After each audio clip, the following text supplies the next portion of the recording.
The self-destruction of free market capitalism. Peter Thiel, a billionaire tech entrepreneur and co-founder of PayPal, once said, "Competition is for losers." He argued that the only way to play capitalism correctly is to aim for monopoly. While on the surface this may seem like a bold business insight, it's actually a stark admission of the deep contradictions within capitalism itself, contradictions that suggest the free market, if left unchecked, is destined to collapse under its own weight. Capitalism promises that if everyone acts in their own self-interest within a competitive market, society will benefit as a whole. But what happens when the logical conclusion of competition is the destruction of competition itself? This is the paradox Karl Marx highlighted over a century ago, and it's playing out in real time today. The goal of any company in a competitive marketplace is to win, meaning, to eliminate its rivals. If every player is trying to outlast and overpower the others, the endgame is monopoly, not a healthy, balanced economy. Since the 1970s, neoliberalism has dominated global economic policy. Spearheaded by the Reagan and Thatcher administrations, this brand of capitalism emphasizes deregulation, privatization, and minimizing the role of government. The results have been staggering: exploding inequality, environmental degradation, weakened governments, and the rise of multinational corporations that dwarf entire nations in power and influence. Look at the media industry.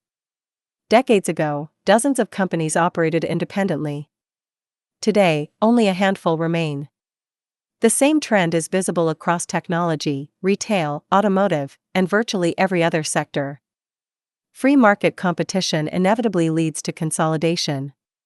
Monopolies aren't a glitch in the system, they're the destination. Supporters of the free market often idolize freedom and choice, yet the system they defend erodes both. When one company dominates an industry, consumers have fewer choices.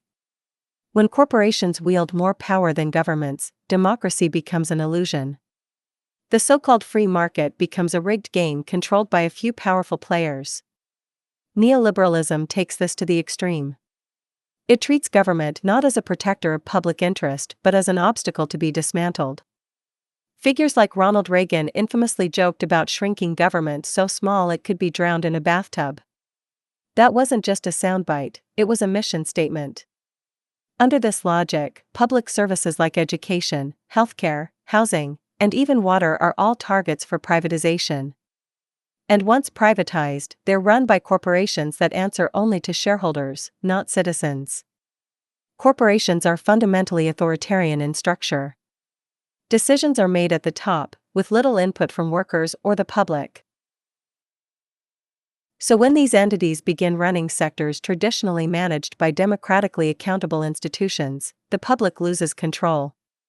This isn't freedom, it's corporate rule.